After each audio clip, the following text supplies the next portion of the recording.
Hello दोस्तों, तो नींबू और मिर्ची इन दोनों के बारे में हमें पता ही होगा। इन दोनों की हमारे किचन में बहुत ज्यादा इंपॉर्टेंस होती है। जैसे कि नींबू, अरे आज धूप तो बहुत ज्यादा तेज है, क्या किया जाए? अरे नींबू पानी पी लो। या फिर अरे आज तो पाव भाजी बनी है, अरे वाह, अरे इसमें थोड़ा नींबू निचोड़ने को मिलेगा ना तो मजा ही आ जाएगा। और मिर्ची, अरे कोई पानी तो दे दो। जी हाँ, यही हालत होती है हमारी जब हम मिर्ची खा लेते हैं। वैसे ही इन दोनों के कई अन्य और बहुत ज्यादा फायदे भी है, जिसके बारे में हम सबको पता ही है।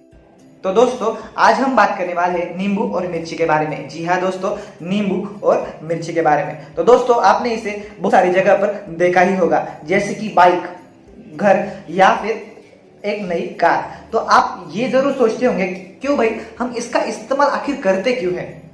तो चलिए आज हम जानते हैं इसी के पीछे की हकीकत। मैं हूं प्रतीक, आप देख रहे हैं एडुटेनमेंट रैंडम फैक्ट के एपिसोड नंबर 2 में आपका स्वागत है।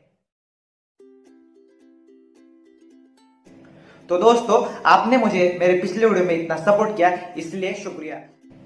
तो दोस्तों, दुनिया में 3 किस्म के लोग होते हैं। एक वो होते हैं जो नींबू और मिर्च में विश्वास रखते हैं और उसे इस्तेमाल भी करते हैं। दूसरे वो लोग होते हैं जो नींबू और मिर्च में विश्वास रखते तो है, लेकिन उनको ये नहीं पता कि वो इसका इस्तेमाल क्यों कर रहे हैं। और तीसरे वो लोग होते हैं जो इनको सुपरस्टिशन मानते हैं और इसका इस्तेमाल भी करते नहीं है।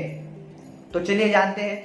तो दोस्तों, नींबू और मिर्च लगाने की 2 वजह हो सकती है। एक होती है साइकोलॉजिकल बिलीफ और दूसरी होती है साइंटिफिक। तो चलिए बात करते हैं साइकोलॉजिकल बिलीफ के बारे में।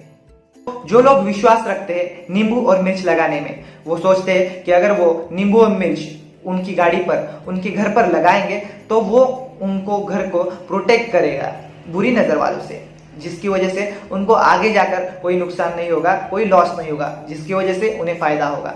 और इसी तरह का एक पॉजिटिव बिलीफ उनके अंदर जनरेट होने लगता है। तो ये कहावत तो आपने सुनी होगी कि मन के हारे हार है और मन के जीते जीत। उसी कहावत की तरह पॉजिटिव बिलीफ का बहुत ज्यादा पॉजिटिव इफेक्ट पड़ता है। हमें अच्छा लगने लगता है, हम कंफर्टेबल हो जाते हैं और हमें सिक्योर्ड फीलिंग आने लगती है। मुझे ये तो नहीं पता कि नींबू और मिर्च लगाने से उन्हें सच में कुछ फायदा होता भी है या नहीं, लेकिन मैं जरूर कहूंगा कि जो पॉजिटिव एटीट्यूड है, पॉजिटिव बिलीफ है, उसकी वजह से उन्हें फायदा जरूर होता है।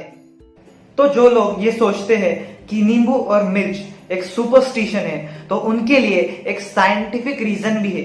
तो चलिए जान लेते हैं कि वो साइंटिफिक रीजन क्या है।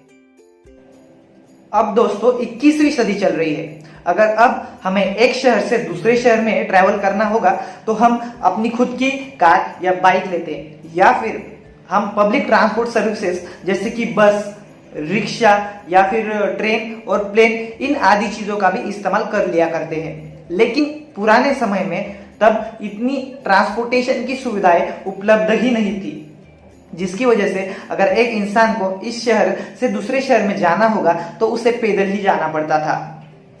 तो जैसे कि हम सब जानते हैं कि हमारा जो देश है वो एक सब ट्रॉपिकल देश है, जहां पर धूप बहुत ज्यादा तेज होती है।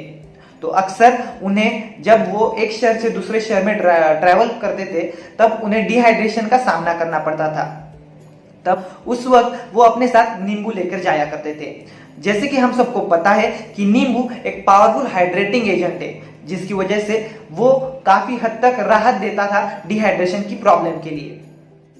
पुराने समय में इतनी डेवलपमेंट नहीं थी कि एक शहर से दूसरे शहर में एक साफ सड़क हो, तो उस समय में जंगल से ही रास्ता जाता था, जिसकी वजह से अगर जंगल है तो सांप होंगे ही। और अगर किसी ट्रैवलर को एक सांप ने काट लिया तो वो कैसे ये पता चलेगा उसे कि ये सांप जहरीला था या फिर नहीं? तो इसके लिए वो लोग अपने साथ मिर्ची लेकर जाया करते थे। जब उन्हें कुछ सांप काट लेते थे तब वो मिर्ची खा लेते थे, और अगर वो मिर्ची उन्हें तीखी लगती थी, तो वो सांप जहरीला नहीं था। लेकिन अगर वो मिर्ची तीखी नहीं लगती थी तो वो सांप जहरीला था, क्योंकि अगर वो सांप जहरीला होता तो उसके पॉइजन की वजह से उनकी जीभ सुन्न हो जाती, इसकी वजह से उन्हें मिर्ची तीखी होने का पता ही नहीं चलता। तो इसी के वजह से जो ट्रैवलर्स थे वो नींबू और मिर्ची अपने साथ लेकर जाया करते थे। क्या आपको पता है हमारे आंगन में तुलसी का पौधा क्यों लगाते हैं?